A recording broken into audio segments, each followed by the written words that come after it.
Monsieur, bonsoir et bienvenue au 19h de ce 23 juillet. À la une de l'actualité, grâce présidentielle, 70 détenus ayant réussi au baccalauréat ont été libérés. 20 autres le seront à partir de ce dimanche après avoir bénéficié d'une remise totale de peine et 35 ont bénéficié de remise de peine partielle. Le président de la République adresse un message de condoléances à l'émir de l'État du Qatar suite au décès du cheikh Mohammed Ben Hamad Ben Abdallah Ben Jassim Al Thani.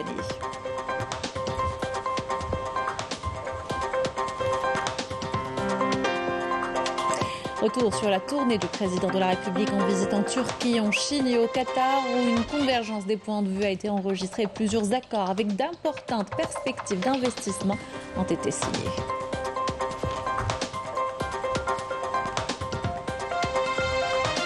Le Premier ministre à Rome en tant que représentant du président de la République à la conférence internationale sur le développement et la migration.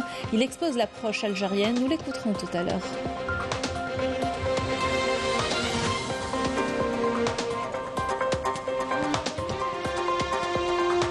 Le général d'armée Saïd Chingriha, chef d'état-major de l'armée nationale populaire, entame une visite de travail à la 2e région militaire à Oran, où il a exhorté les éléments de l'ANP à redoubler d'efforts pour la réalisation des nobles objectifs nationaux.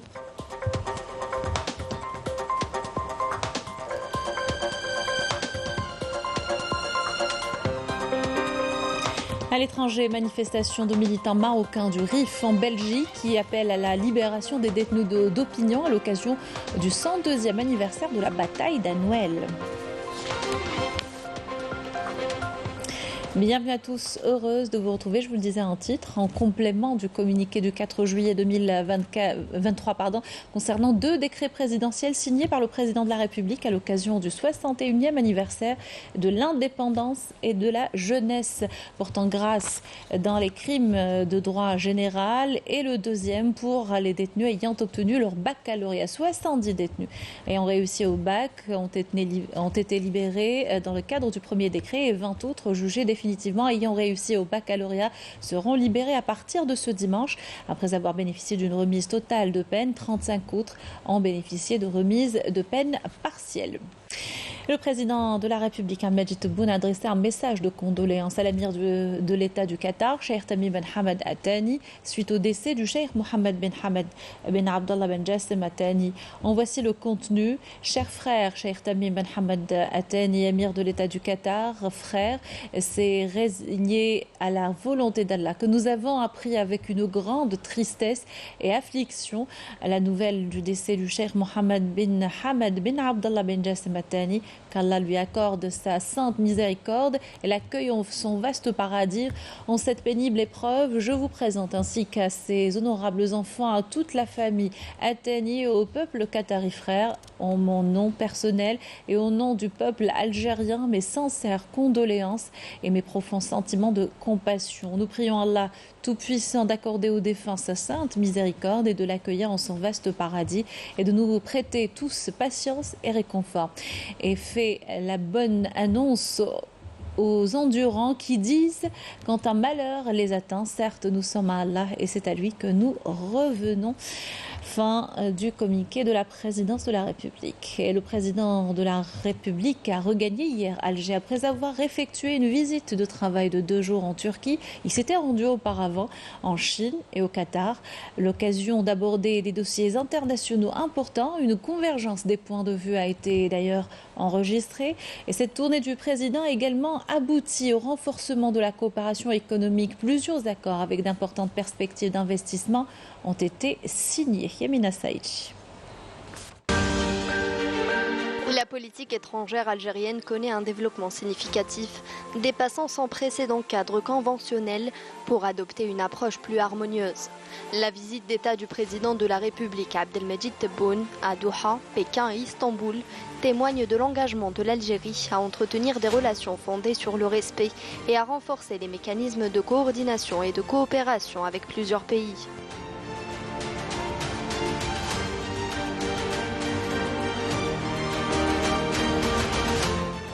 La première étape de ce périple était le Qatar.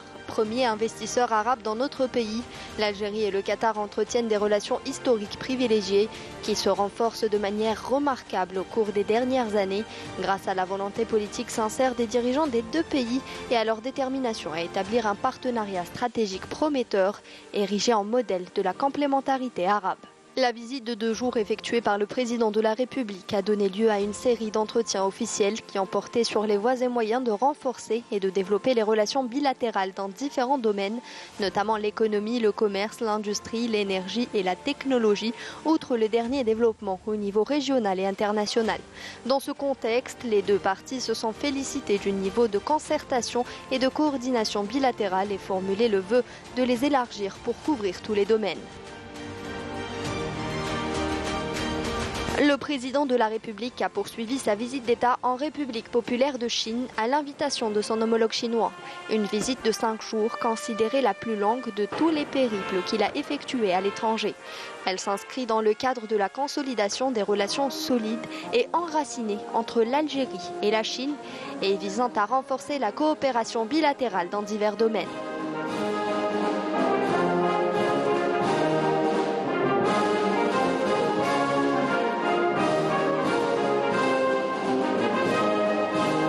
La cérémonie d'accueil s'est déroulée au Grand Palais du Peuple conformément aux traditions chinoises ancestrales.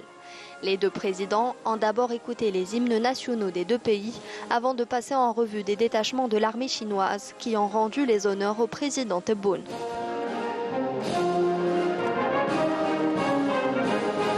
Les deux présidents ont salué le niveau de coopération et de coordination bilatérale à tous les niveaux, évoquant les voies et moyens de promouvoir les relations dans tous les domaines de manière à consacrer les intérêts des deux pays et peuples amis, tout en procédant à un échange de vues sur les questions bilatérales, régionales et internationales d'intérêt commun. Ils ont par la même occasion exprimé leur considération pour la coopération fructueuse entre les deux parties au niveau bilatéral et dans les forats internationaux, soulignant l'importance du timing de cette visite qui coïncide avec la célébration de 65 ans d'amitié. Cette visite a été couronnée par la signature de 19 accords de coopération et mémorandums d'entente dans plusieurs domaines, confirmant ainsi l'excellence d'une coopération solide et fructueuse. Au volet économique, les deux parties se sont félicitées de l'évolution du volume de leurs relations économiques et commerciales et ont affirmé leur détermination à approfondir le partenariat économique et consolider la coopération pratique dans tous les domaines, œuvrer à l'augmentation du volume des échanges commerciaux et à faciliter les exportations hors hydrocarbures algériennes vers la Chine, mais aussi augmenter le volume des investissements qualitatifs chinois à la faveur des multiples avantages qu'offre la loi sur l'investissement en Algérie. La partie algérienne a informé de nouveau la partie chinoise de ses démarches entreprises pour demander l'adhésion de l'Algérie aux BRICS et des raisons ayant motivé cette démarche, notamment les mutations profondes que connaît l'économie algérienne et les aspirations de l'Algérie à s'adapter au développement survenu sur la scène économique mondiale. La partie chinoise a salué la volonté positive de l'Algérie d'adhérer à ce groupe et affirmé soutenir ses efforts pour atteindre cet objectif. Dernière étape de son périple, le président de la République s'est rendu en République de Turquie, visite qui revêt une grande importance sur le plan diplomatique et politique. Il faut dire que les relations bilatérales entre les deux pays se sont renforcées à l'ère des deux présidents, Tebboune et Erdogan, qui se sont soldées par des accords et conventions signés entre les deux pays, permettant de hisser la coopération entre les deux pays à des niveaux supérieurs sur la base d'intérêts communs. Avec un rythme soutenu, la diplomatie algérienne revient sur le devant de la scène et fait de plus en plus parler d'elle.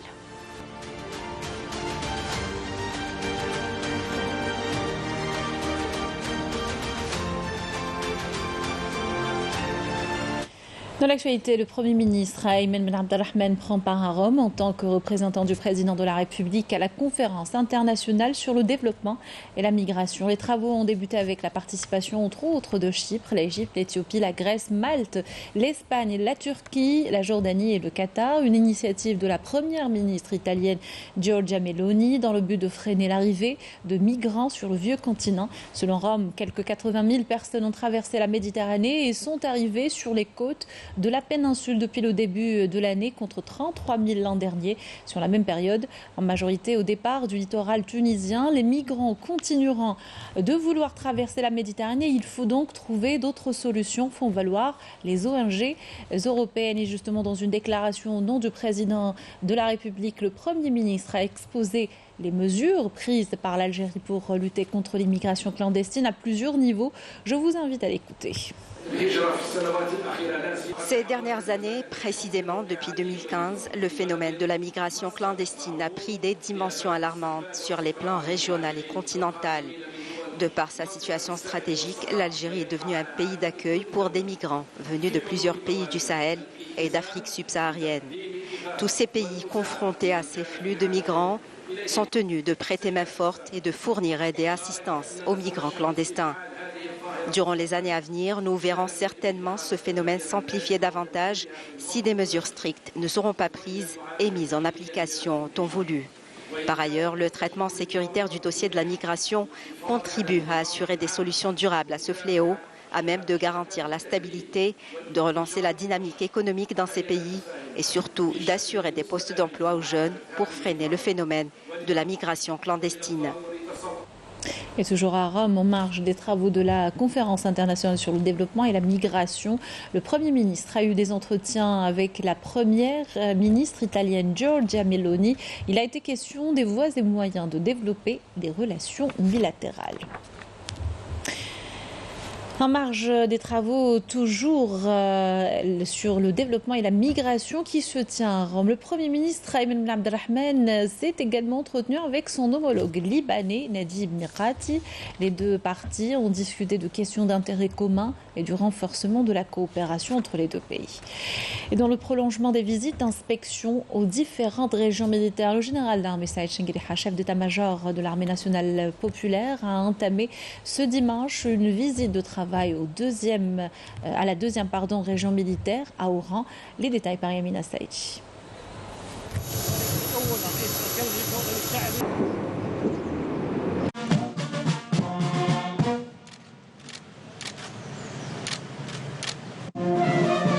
À l'entame de la visite et après la cérémonie d'accueil donnée par le général-major Mohamed Tayyib Brakni, commandant de la deuxième région militaire, le général d'armée a observé un moment de recueillement à la mémoire du défunt Moudjahid Ahmed Boujnen, dit Si Abbas, dont le siège de commandement de la région porte le nom, et a déposé pour la circonstance une gerbe de fleurs devant sa stèle commémorative et récité la Fatiha à sa mémoire et celle des valeureux Chouhada.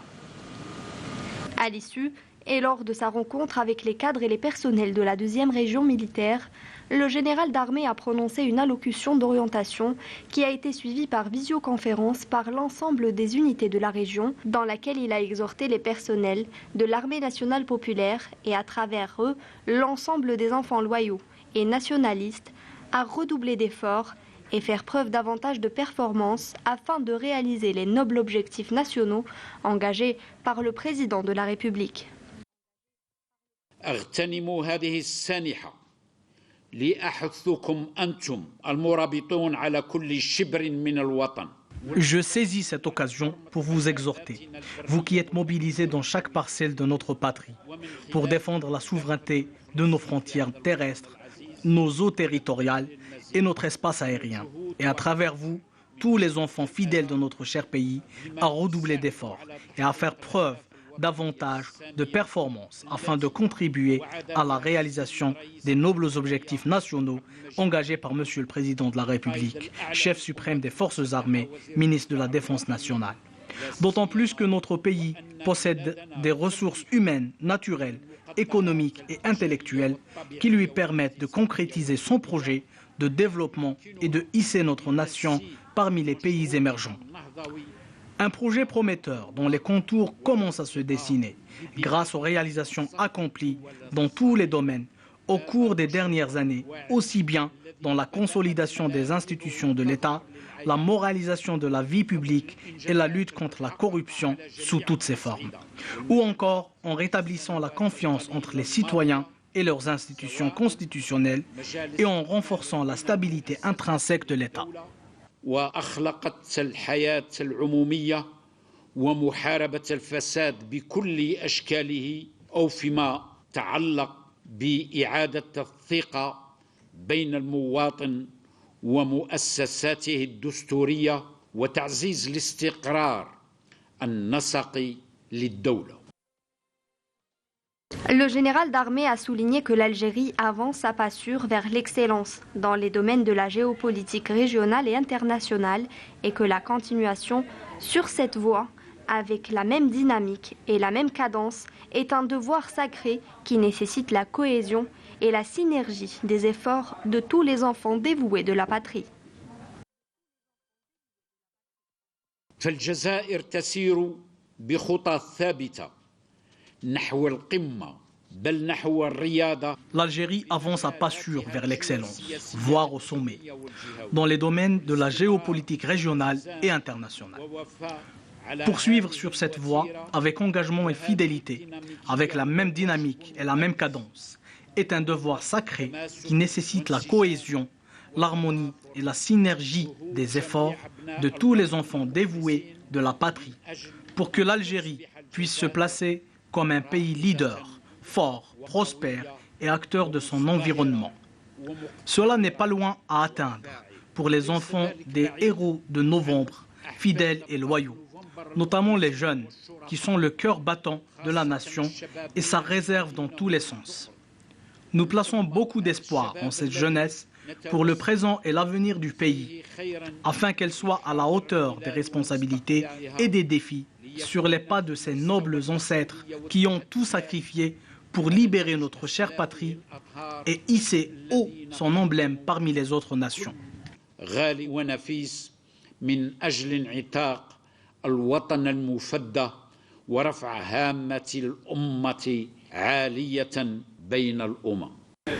Au terme de la rencontre, la parole a été donnée au personnel de la région pour exprimer leurs intérêts et préoccupations et qui ont réitéré à cette occasion leur engagement à assurer pleinement les nobles missions dont ils sont investis. La canicule a affecté plusieurs wilayas du pays ce dimanche et se poursuivra avec des températures pouvant atteindre les 48 degrés selon un nouveau BMS de Météo Algérie. Placé au niveau de vigilance orange, les wilayas concernés sont Relizèche, Lefaïn, Deflablida, Alger, Boumerdès, Tizi Ouzou, Béjaï, Adjijaski, Darnaba, Atalf et Guelma. Il s'agit de conditions météorologiques extrêmes et des températures très élevées par rapport à la normale climatique du mois de juillet. Toujours selon Météo Algérie, ces grandes chaleurs ont eu des répercussions sur une partie des récoltes, notamment celle des céréales. Les agriculteurs touchés par le manque de pluviométrie seront d'ailleurs indemnisés dans les meilleurs délais, un dédommagement en nature pour compenser les pertes subies et préparer la prochaine saison. Illustration à Bédéa par Malika Belel. D'importantes pertes dans la production céréalière ont été enregistrées cette année à travers plusieurs exploitations agricoles du pays. Une détérioration causée principalement par la sécheresse et le manque de pluviométrie enregistré dernièrement. L'agriculteur cette année a beaucoup souffert des changements climatiques. Les dernières pluies ont affecté la récolte, ce qui a causé une baisse dans le rendement. Et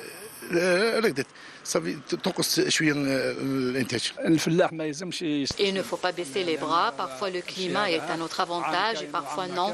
Cette année, on a souffert du stress hydrique durant le mois de mars et d'avril, mais nous avons quand même eu de la pluie.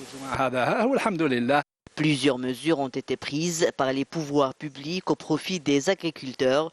Objectif, indemniser les exploitants agricoles, notamment ceux dont les parcelles de céréaliculture ont été endommagées suite à la sécheresse. Pour le président de la République, l'agriculteur figure parmi les préoccupations du gouvernement. Nous sommes là pour accompagner les opérateurs de la filière céréaliculture et de les aider à surmonter cette épreuve difficile. Nous avons recensé toutes les exploitations ouvrant droit à cette indemnisation. Les dossiers seront pris en charge dans les meilleurs délais. Une indemnisation financière leur sera versée bientôt. D'autres formes d'indemnisation sont actuellement à l'étude et portent sur le financement des opérations d'emblavement, le rééchelonnement des crédits contractés par les céréaliculteurs qui ont subi des pertes ou le report des créances. Ces records de température sont propices aux feux de forêt. Plusieurs incendies se sont déclarés ces dernières semaines dans différentes wilayas ont été maîtrisés. Cela grâce aux efforts des éléments de la protection civile et la conservation des forêts. Des équipes renforcées par des bombardiers et des hélicoptères anti-incendie. Exemple ce soir à Relizette par Badia Amardi. Les travaux de la plateforme d'atterrissage des hélicoptères et avions destinés à la lutte anti-incendie réalisée dans la wilaya de Relizane sont achevés. Cette infrastructure est donc prête pour accueillir ces avions en cas de déclenchement de feux de forêt.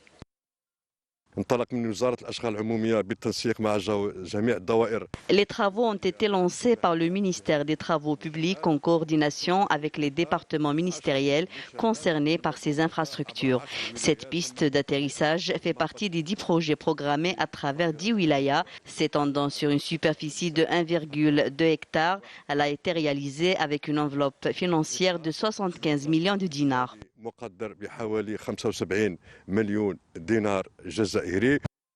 La wilaya de Relizane a également bénéficié de nombreux autres projets et d'opérations d'aménagement inscrits dans les programmes de développement. Le but étant la réhabilitation et l'entretien du réseau routier national, wilayal et communal.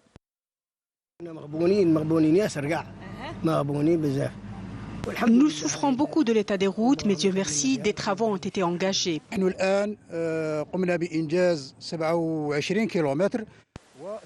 Nous avons réalisé 27 km et il reste cet axe qui s'étend sur 6,8 km. Les travaux avancent et nous sommes au stade de revêtement. Nous procédons à la réhabilitation de tronçons de route nationale, à l'exemple de la RN4 qui se trouve dans un état de délabrement avancé et un axe de la route nationale reliant Relizane à Tiaret. L'entrée nord de la wilaya connaît également des travaux d'entretien et de revêtement qui concernent différents axes de la route wilayale numéro 13 reliant Bellassel à Relizane. Justice, le procureur de la République près le tribunal de Tébessa ordonne l'ouverture d'une enquête sur les circonstances du décès du dénommé Deji Haytham le 20 juillet au CHU d'Annaba. Une autopsie pour déterminer les causes réelles de ce décès a été également instruite. La justice prendra toutes les mesures légales à la lumière des résultats de l'enquête et on informera l'opinion publique, conclut le communiqué. Et à l'étranger, le représentant du Front Polisario en France, Mohamed Ali Zarouali, appelle les autorités française a joué un rôle positif concernant la résolution du conflit au Sahara occidental. Conformément au droit international, ce dernier garantit au peuple sahraoui son droit à l'autodétermination. Déclaration faite lors d'un discours devant des maires de communes et des militants de partis politiques français. Manifestation de militants marocains du RIF en Belgique, coïncidant avec le 102e anniversaire de la bataille d'Anouel, où les Rifins ont battu le colonisateur français, ou plutôt le colonisateur espagnol. À l'occasion, les manifestants appellent à la libération des détenus d'opinion marocains. Badia Amardi. Une journée de protestation a été organisée par des militants rifans. Cette manifestation coïncide avec le 102e anniversaire de la bataille historique annuelle où la résistance a eu la victoire sous le commandement de Mohamed Abdelkrim Al-Khattabi contre le colonialisme espagnol. نحن هنا لتخليد الذكرى المجيدة لمعركة أنوال الخالدة وهي الذكرى 102 ذكرى استشهاد الشهيد عماد العتابي وهو أحد الشهداء من مدينة الحسيمة الذي اغتاله النظام الاحتلالي المغربي في مدينة الحسيمة يوم 20 يوليوز 2017. Cette protestation est une occasion de revenir sur l'un des symboles du Hirak du Rif, Imad al-Attabi, tombé en martyr. Les protestataires demandent la libération immédiate de tous les détenus. نطالب من الاتحاد الأوروبي تفعيل القرار الأوروبي ونطالب من المنتظم الدولي الضغط على المنظومة المغربية والنظام المغربي الفاسد بإطلاق جميع سراح المختطفين. أما من المنتظم الدولي فنطلب ونسعى إلى الاهتمام بهذا الشعب الريفي الذي يتعرض لإبادة جماعية ممنهجة ترقى إلى الإبادة الجماعية وإلى التطهير العرقي. Ce qui rend la situation plus difficile est le fait que l'entité sioniste est devenue alliée du Makhzen, ce qui a provoqué la colère des habitants du Rif. تعيين ملحق عسكري وهي سابقة في التاريخ التطبيع الجديد، أعتبر أن هذه حرب معلنة من طرف دولة المخزن، وهو الاستقواء والاستنجاد من كيان آخر لا يختلف عن الكيان المغربي الغاشم والمحتل. شخصيا أعتبر الأمر إعلان الحرب، وعلى المنطقة بأسرها أن تقف في وجه هذا التحرك المشبوه لدولة الاحتلال المخزن. Et face à la poursuite de la violation des droits légitimes des enfants du Rif par le régime du Makhzen, les militants du Rif appellent la communauté internationale à intervenir. Quelques 37,5 millions d'électeurs concernés par les législatives espagnoles. Le vote s'est terminé il y a moins d'une demi-heure et devra départager les 4 principales formations politiques en compétition. Le Parti populaire dirigé par Alberto Núñez Feijóo est donné favori par les sondages. Il pourrait ainsi détrôner le parti dirigé par l'actuel Premier ministre Pedro Sánchez. Cela impliquerait le retour de la position espagnole initiale vis-à-vis du Sahara occidental. Autour dans le pays, prenons de l'altitude à Talaguilef, au parc national du Djurdjura. Ce site est une véritable bouffée d'oxygène pour les nombreux visiteurs qui le fréquentent. Il est aujourd'hui renforcé par de nouvelles infrastructures. Les détails par Malika Blel. Faisant partie intégrante du parc national du Djurdjura, Talaguilef, situé à environ 1500 mètres d'altitude dans la commune de Bourni, draine été comme hiver un nombre important de visiteurs. Talaguilef est un bel endroit. C'est notre école qui a organisé cette sortie, vu que nous sommes en vacances. Je suis très impatiente de découvrir cet endroit. Cette sortie est une occasion pour nous de nous évader un peu de la ville et de profiter de ce beau paysage. Située au cœur d'une luxuriante forêt de cèdres, la station climatique de Talaguilef a bénéficié récemment de travaux de réhabilitation et de modernisation. المراكب السياحي في طلاقيليف اوتيل ارز لو نيميرو 1 donc la station elle est composée de 3 lots et un restaurant d'altitude. الفندق الاول فيه 100 غرفه. Nous avons 3 hôtels. Le premier est d'une capacité d'accueil de 100 chambres, le deuxième compte 75 chambres et le troisième 30 chambres. Au total, nous avons 530 lits. Ces nouvelles infrastructures hôtelières vont permettre de créer plusieurs postes d'emploi pour les jeunes de la région et promouvoir ainsi l'artisanat de la région. Talaguilef est un bel endroit. La construction de nouvelles infrastructures hôtelières va permettre de drainer plus de visiteurs et surtout de redynamiser l'activité touristique dans la région.